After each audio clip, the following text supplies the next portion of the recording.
नमस्कार न्यूज़ और तमाम देशवासी देश की राजधानी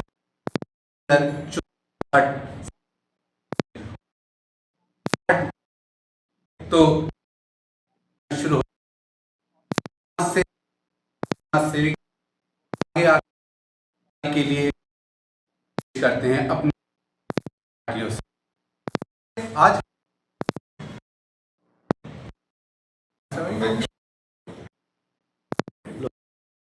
अम्बेडकर आज हम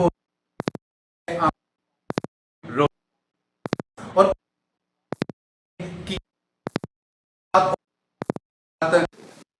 क्षेत्र में पिछले 2 दशक से कॉलेज लाइफ से लेकर और अब तक सक्रिय भूमिका निभाती रही हैं और इसी बेस पर आज वो आम आदमी पार्टी से टिकट की दावेदारी के लिए अपना नाम आगे किया है। जनता इसको लेकर क्या करेगी, इस बात को समझने के लिए सबसे पहले हम उनसे जानकर ये कुछ कोशिश करेंगे कि किस तरह से उन्होंने समाज सेवा के अंदर अपना कीमती समय दिया है और आज एक बार फिर वो समाज सेवा क्षेत्र में और आगे बढ़कर एक भूमिका निभाना चाहती हैं और विधायक के रूप में समाज सेवा करने की जुस्तजू में है। आइए खुद उनसे मिलकर उनके कार्यालय में उनसे बातचीत करते हैं। रोहिणी राज जो आम आदमी पार्टी की कद्दावर नेताओं में शुमार होती हैं, उनसे मिलकर आज हम जानने की कोशिश करते हैं कि हुंकार न्यूज़ 24x7 में आपका स्वागत है। नमस्कार, मेरा नाम रोहिणी राज, जैसा कि उन्होंने बताया, मैं इलाके में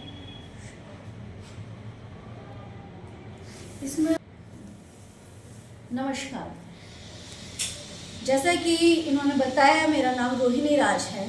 मैंने MA LLB किया है और कॉलेज लाइफ से ही मैं सक्रिय रही। कॉलेज टाइम में मैं SFI में की दिल्ली प्रदेश सचिव रही और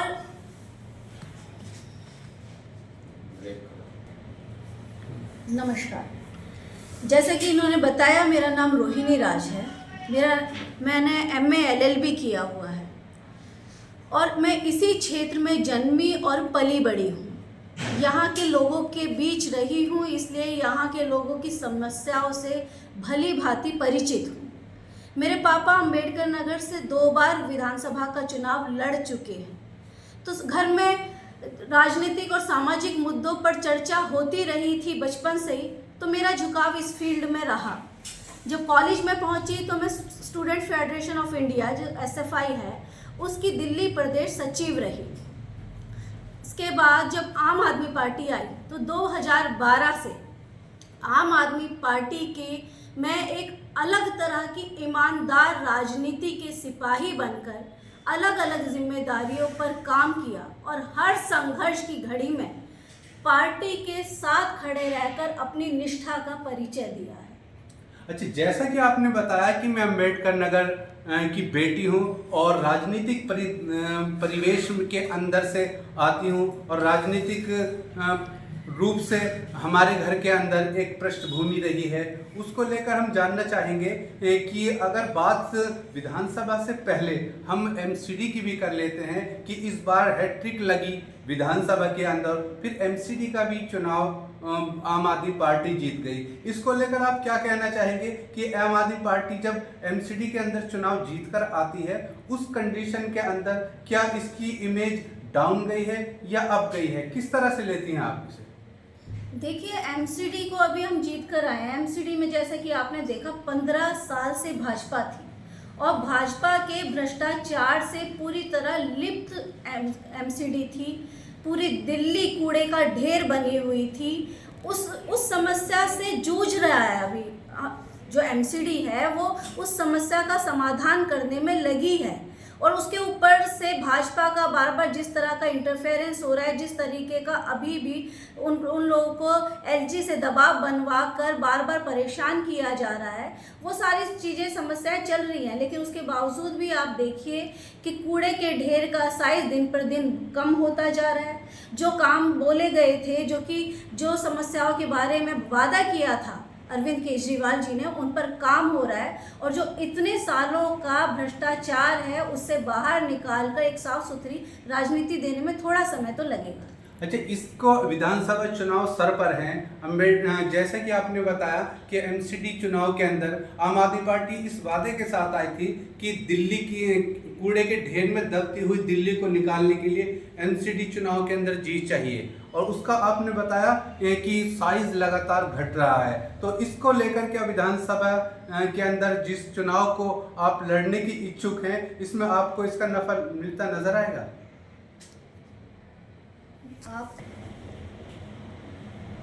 अंबेडकर नगर विधानसभा क्षेत्र के अंदर सिटिंग एमएलए आम आदमी पार्टी से हैं, और आप भी दावेदारी कर रही हैं कि आम आदमी पार्टी एक बार, क्योंकि मैं एक लंबा समाज सेवा के क्षेत्र में इतिहास रखती हूं, तो क्या इस कंडीशन में आपको टिकट मिलता नज़र आ रहा है?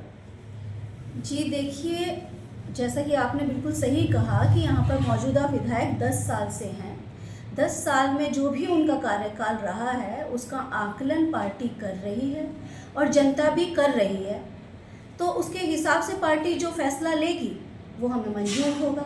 लेकिन मैं ये चाहती हूँ कि इस बार पार्टी मुझे मौका दे, क्योंकि राखी बिरला जी के अलावा पार्टी ने किसी भी वाल्मीकि महिला को आज तक टिकट नहीं दिया है, तो उसकी वजह से पार्टी में भी ना एक दलित महिला जो लीडरशिप है उसका अभाव नज़र आता है, तो उस अभाव को भी मैं फिल करने की कोशिश करूंगी। और दूसरा, अंबेडकर नगर में भी किसी महिला को अभी तक नेतृत्व करने का मौका नहीं मिला है, तो मुझे मौका मिला तो मैं अंबेडकर नगर में वो बदलाव करके जरूर। अच्छा, महिलाओं को आगे बढ़ाने के लिए महिला सशक्तिकरण के अंदर आतिशी जी को एक बड़ी जिम्मेदारी दी गई है, तो इससे एक भाव पैदा होता है कि वो अन्य महिलाओं को भी आगे बढ़ाने का काम करेंगी। अगर इस तरह से पार्टी आप पर विश्वास जताती है, तो फिर आप किस तरह से जो अंबेडकर नगर के अंदर समस्याएं हैं उसे किस तरह से समझेंगी? देखिए, आतिशी जी एक बहुत ही शिक्षित और सामर्थ्य सक्षम महिला हैं और उनको पार्टी ने मौका दिया, ये हम सभी महिला कार्यकर्ताओं के लिए बहुत ही सम्मान की बात है। और अगर उसी तरीके से आतिशी जी की लीडरशिप में हम लोगों को भी मौका मिलता है, तो फिर पार्टी की लीडरशिप के साथ काम करके मैं ज़रूर दिखाऊंगी। देखिए, मैं जिस क्षेत्र में हूँ, मुझे हमेशा से ये लगता था कि यहाँ पर एक बड़े बदलाव की ज़रूरत है। ये क्षेत्र जो है ना, यहाँ पर लंबे समय तक चौधरी प्रेम सिंह रहे यहाँ के विधायक, जो कि विधानसभा के अध्यक्ष भी थे, ठीक है, लेकिन उन्होंने इलाके के डेवलपमेंट पे कोई काम नहीं किया।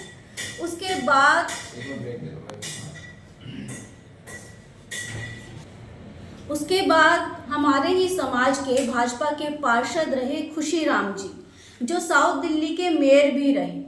वो चाहते तो अपने क्षेत्र को बिल्कुल चमका सकते थे, मगर विधानसभा और अपना वार्ड तो छोड़ो, वो अपनी गली की नालियां तक ठीक नहीं करवा पाए।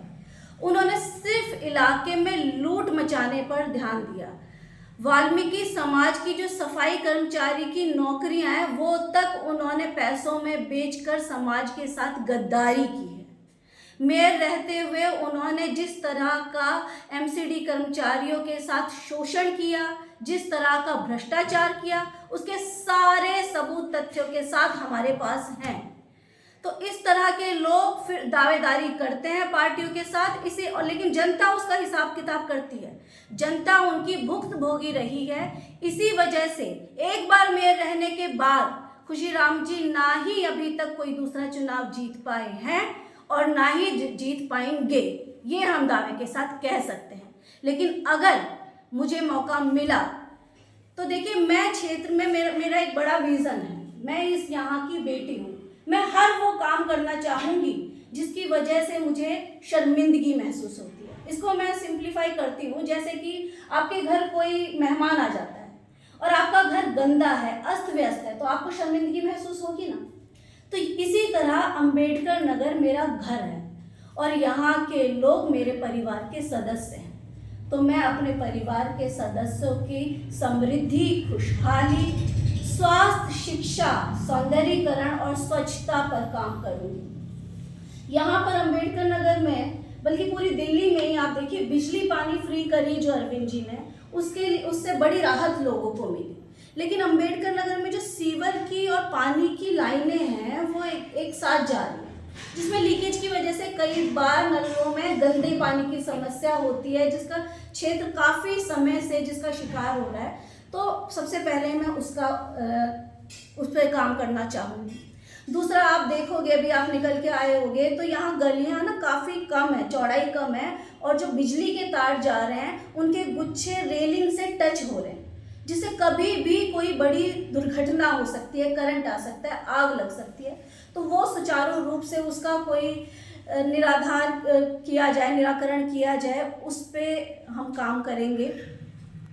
तीसरा, आप देखेंगे कि यहाँ पर इलाके में जो यूलो बाइक्स, जो बाकी आप देखोगे जीके में और लाजपत नगर वगैरह में चल रही हैं, इस तरह से यूलो बाइक या इलेक्ट्रिक साइकिलों की सुविधा मैं क्षेत्रवासियों को देना चाहूँगी। यहाँ के ये जो युवा हैं वो बेरोजगारी के कारण नशे की गिरफ्त में फंसे हुए हैं, तो उनको इंगेज करने के लिए मैं चाहती हूँ कि स्किल डेवलपमेंट की उनको ट्रेनिंग दी जाए, ताकि वो अपना कुछ रोजगार शुरू कर सकें, उनका भी उद्धार हो और उनके परिवारों का भी उसमें उद्धार हो। हमारे जो बुजुर्ग होते हैं, बुजुर्गों के साथ आप देखिएगा एक एज के बाद हर परिवार में ना उनको थोड़ा सा अलग थलग कर दिया जाता है। सब लोग अपने अपने काम में व्यस्त हो जाते हैं और बुजुर्गों को एक साइड कर दिया जाता है, जिसका मुझे मतलब बहुत कभी कभार लगता है कि ऐसा नहीं होना चाहिए। तो मैं चाहती हूँ कि इस तरह की आयोजन किए जाएं क्लासेस के, जहाँ पर हम अपने बुजुर्गों का ध्यान कैसे रखें और उनको खुश कैसे रखें, वो अपने परिवारों को उसके लिए भी ट्रेनिंग दी जाए। महिलाओं की इतनी सारी योजनाएं दिल्ली सरकार लेकर आती है महिलाओं के लिए, उनके स्वास्थ्य के लिए, उनकी शिक्षा के लिए और उनकी सुरक्षा के लिए, जो महिलाओं तक एक्चुअली पहुंच भी नहीं पाती हैं कई बार। तो मैं ये इंश्योर करूंगी कि अंबेडकर नगर की हर महिला उसका लाभ ले सके। इसके साथ साथ मैं महिलाओं के लिए फ्री कानूनी सलाह के केंद्र भी खुलवाऊंगी। अंबेडकर नगर का वाल्मीकि मंदिर जो लंबे समय से अधूरा पड़ा है, उसको मैं पूरा करवाने का काम तुरंत प्राथमिकता पे करूँगी। समाज की बेटी हूँ और समाज का वो मंदिर जो अधूरा पड़ा है वो हमारे लिए शर्म की बात है। अगर मुझे विधायक बनने का मौका मिला, मैं सबसे पहले उस मंदिर का काम पूरा करवाऊँगी। एक मिनट, मेरे सवाल नहीं, इसी में इसको कंप्लीट कर लेती हूँ। इसको कंप्लीट कर लेती हूँ, मैं उसी को ही आगे हो जाएगा। मैं चाहती हूँ कि अंबेडकर नगर में एक सरकारी लाइब्रेरी का भी निर्माण हो, जिसका फ़ायदा यहाँ के स्टूडेंट्स के साथ साथ युवा भी और बुज़ुर्ग भी, महिलाएं भी ले सकें। तो उनके लिए एक अच्छी बड़ी लाइब्रेरी के निर्माण के बारे में भी मैं सोच रही हूँ। इसके अलावा मैं आपको बताना चाहूँगी कि जो भी इलाके में मैंने काम किए हैं, चाहे वो हेल्थ कैंप हैं, रोज़गार कैंप हैं और लेबर कैंप हमने बड़े पैमाने पर लगाए हैं। अंबेडकर नगर में 100 से अधिक RWAs हैं, उन सबको मिलाकर हमने एक जॉइंट एक्शन कमेटी बनाई है, जिसकी मैं सचिव हूँ, जिसकी मदद से अभी भी हमने 2 महीने पहले 2000 वृक्ष अंबेडकर नगर में लगाए हैं। इन सारी एक्टिविटीज़ की वजह से हर ब्लॉक में हमारी टीम बनी हुई है, हर ब्लॉक के लोगों से हमारा डायरेक्ट कनेक्ट है।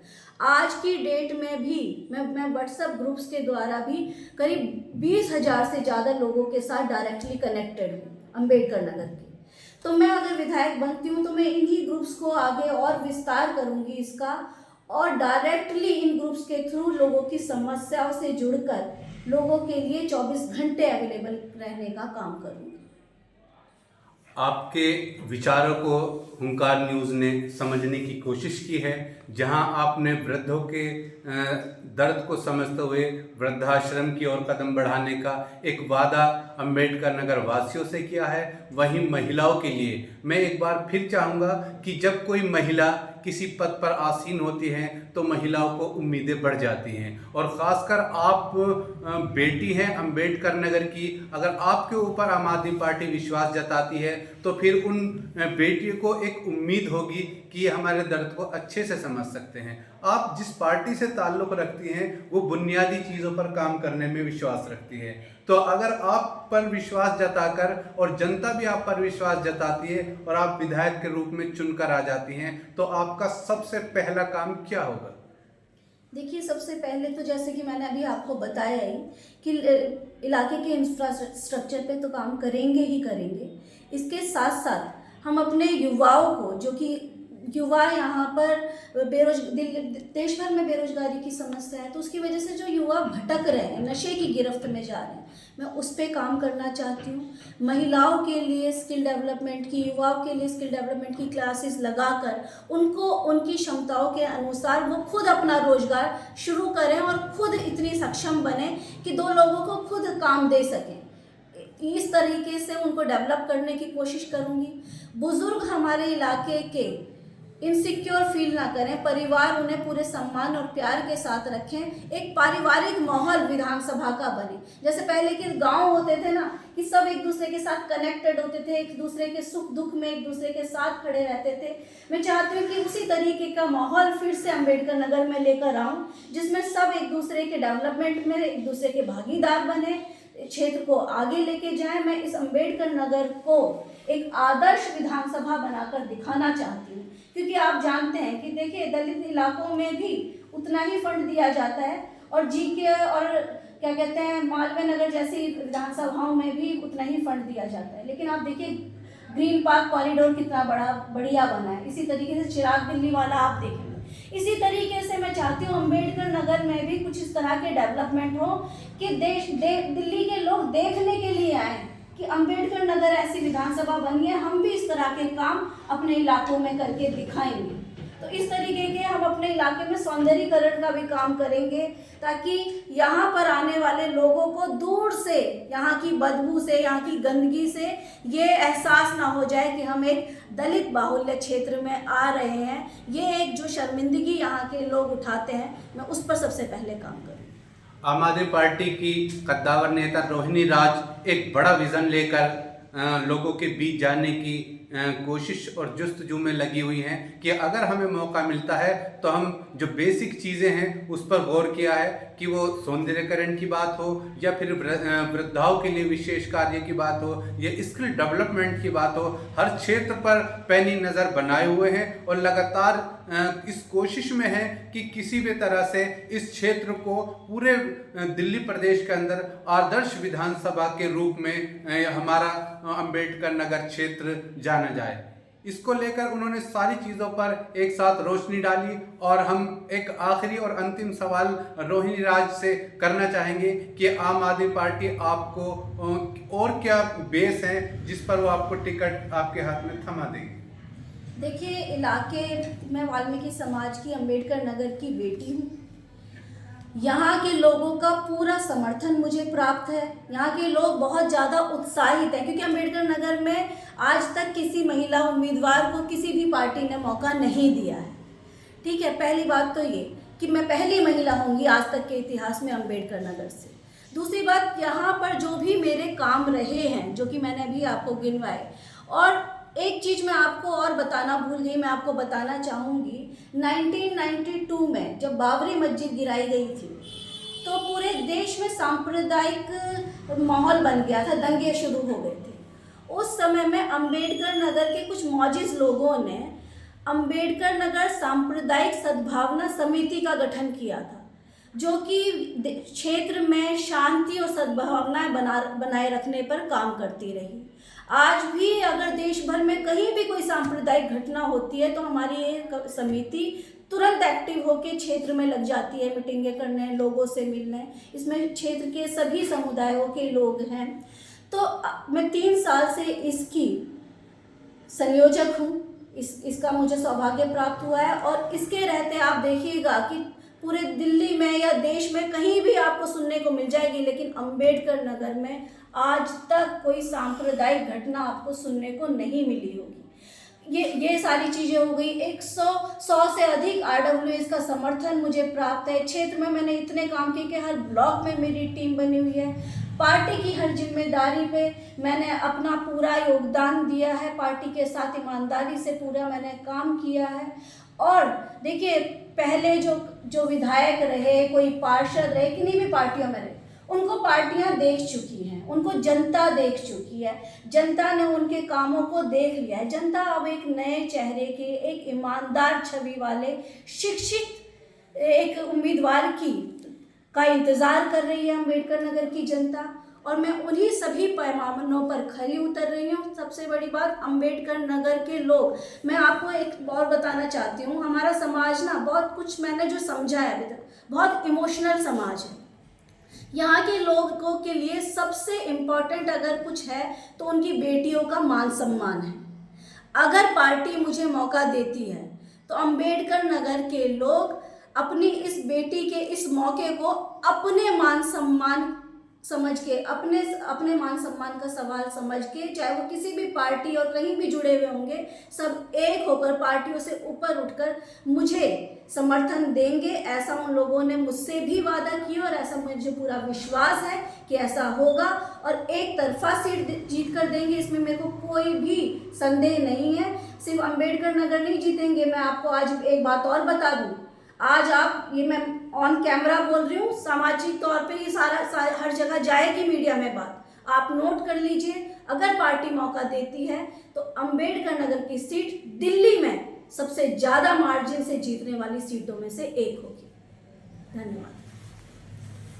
अभी हमने आम आदमी पार्टी की नेता रोहिणी राज से मिलकर उनके विजन को क्लियर कराया कि किन वादों के साथ वो जनता के बीच जा रहे हैं। हमें ऐसे ही एक सशक्त, शिक्षित और अनुभवी और क्षेत्र के को समझने वाली क्षेत्रीय नेता का होना उस क्षेत्र के लिए सौभाग्य की बात होते हैं। तो अगर कोई बाहरी उम्मीदवार आकर दावा कर देता है तो उस विधानसभा क्षेत्र हो या MCD का या लोकसभा, किसी भी कोई भी क्षेत्र हो, वो अच्छी तरह से उस समस्या को समझ ही नहीं पाता। लेकिन अगर क्षेत्रीय विधायक होता है तो उसका लाभ पूरा उस विधानसभा को मिलता है। लेकिन हमने आज कई सारी चीज़ों पर जिसकी तरफ नज़र भी दौड़ाना कुछ राजनेता जरूरी न समझते हैं, इन्होंने उन बुनियादी चीज़ों को भी छुआ है। अगर जनता इस पर विश्वास कर इन्हें अपनी जिम्मेदारी सौंपती है तो फिर दिल्ली प्रदेश को एक ऐसी मजबूत और ऐसी शिक्षित, एक ऐसी महिला विधायक के रूप में मिलेगी जो उनके लिए भी एक गौरव का काम होगा। क्योंकि एक बड़ी बात हुंकार न्यूज़ के साथ करते हुए उन्होंने कहा कि मैं जिस समाज से आती हूँ उस समाज के अंदर मान सम्मान की, क्योंकि इमोशनल लोग हैं, मान सम्मान के लिए एक बड़ी लड़ाई आज तक लड़ते आए हैं और इस लड़ाई को लड़ने के लिए मैं इनकी अग्रणी भूमिका पिछले 2 दशक से निभाती आई हूं और इसी तरह से आगे भी अपनी इस जिम्मेदारी को पूरी करती रहूंगी। रोहिणी राज का हुंकार 24x7 को समय देने के लिए बहुत बहुत धन्यवाद।